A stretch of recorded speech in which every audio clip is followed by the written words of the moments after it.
दोस्तों, हम आपके लिए सनातन धर्म से जुड़ी नई नई जानकारी लेकर आते हैं। अतः आपसे निवेदन है कि हमारे चैनल को सब्सक्राइब जरूर करें ताकि हम और आप अपने आने वाली पीढ़ी को हमारे धर्मों से अवगत करते रहे। दोस्तों, ये आपके लिए बिल्कुल फ्री है, लेकिन हमें बहुत खुशी मिलती है आपके लाइक और सब्सक्राइब से। चलिए वीडियो शुरू करते हैं। इतिहास में कई ऐसे नाम हैं जो धुंधले हो चुके हैं, या शायद हम ही उनके विषय में पढ़ने और जानने का प्रयास ही नहीं करते। उन्हीं नामों में से एक है छत्रसाल। महाराजा छत्रसाल बुंदेला एक भारतीय शासक और बुंदेला राजपूत कबीले के सदस्य थे। यह इतिहास का वो नाम है जिसने मुगल साम्राज्य का विरोध किया और अपने शासनकाल के अंत तक बुंदेलखंड में अपना स्वतंत्र राज्य स्थापित किया। छत्रसाल का जन्म 1649 ईस्वी में कछार कचनई यानी वर्तमान मध्य प्रदेश में हुआ था। उनके पिता का नाम चंपत राय और उनके माता का नाम लाल कुंवर था। उनके पिता एक बुंदेला सरदार थे जिन्होंने औरंगजेब के खिलाफ विद्रोह किया था, जिनकी मृत्यु 1661 में हुई थी। चंपत राय के साथ युद्ध क्षेत्र में लाल कुंवरी भी साथ साथ रहती और अपने पति को उत्साहित करती रहती थी। गर्भस्थ शिशु छत्रसाल तलवारों की खनक और युद्ध की भयंकर मारकाट के बीच बड़े हुए।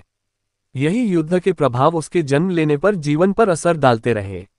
माता लाल कुंवरी की धर्म व संस्कृति से संबंधित कहानियां बालक छत्रसाल को बहादुर बनाती रहीं।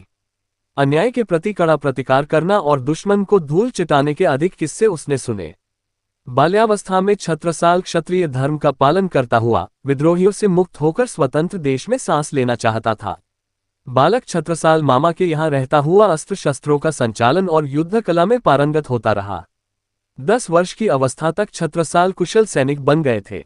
आइए महाराजा छत्रसाल के बारे में महत्वपूर्ण बातों का जिक्र कर लेते हैं। एक युवा के रूप में उन्हें मुगल कमांडर मिर्जा राजा जयसिंह के अधीन ले जाया गया और यहां तक कि मराठा के खिलाफ मुगल अभियानों में भी काम किया और उनकी बहादुरी से कई मनसब जीते। 2. अपनी पुस्तक शिवाजी एंड हिज टाइम्स में प्रसिद्ध इतिहासकार जदुनाथ सरकार ने लिखा है कि कैसे छत्रसाल ने मुगल शिविर को छोड़ने और मराठा राजधानी में छत्रपति शिवाजी से मिलने के लिए शिकार यात्रा के बहाने का इस्तेमाल किया।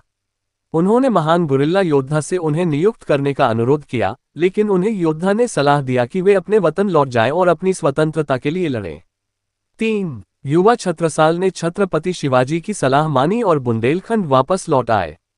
वहां उन्होंने पन्ना के जंगलों में एक शिविर स्थापित किया और एक छोटी सेना खड़ी की, जिसके साथ उन्होंने मुगल किलों पर हमला किया। 4. उनकी बहादुरी ने उन्हें प्रसिद्ध बना दिया। केवल 22 साल की उम्र में उन्होंने सिर्फ 5 घुड़सवारों और 25 पैदल सैनिकों की एक टीम के साथ मुगल सैनिकों की एक पूरी टुकड़ी को हरा दिया।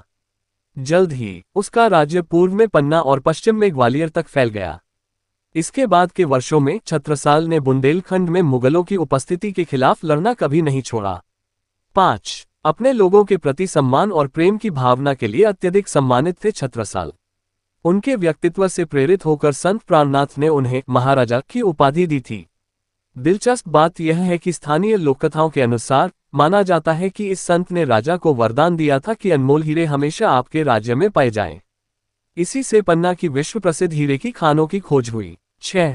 1700 में औरंगजेब ने महाराजा छत्रसाल को वश में करने के लिए कई प्रयास किए, लेकिन हर बार हार गया।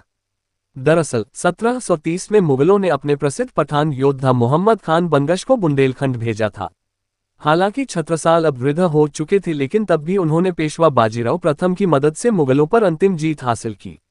7. पेशवा के लिए छत्रसाल के मन में बेहद सम्मान था और सम्मान दिखाने के रूप में छत्रसाल ने अपनी खूबसूरत बेटी मस्तानी को दुल्हन के रूप में बाजीराव प्रथम के साथ विदा कर दिया। वे बाजीराव को अपना पुत्र मानते थे। जब 1 वर्ष बाद 81 वर्ष की उम्र में उनका निधन हो गया, तो उन्होंने अपने राज्य का 1/3 हिस्सा बाजीराव प्रथम को दे दिया। दोस्तों, इतने महान योद्धा और कुशल शासक थे महाराजा छत्रसाल।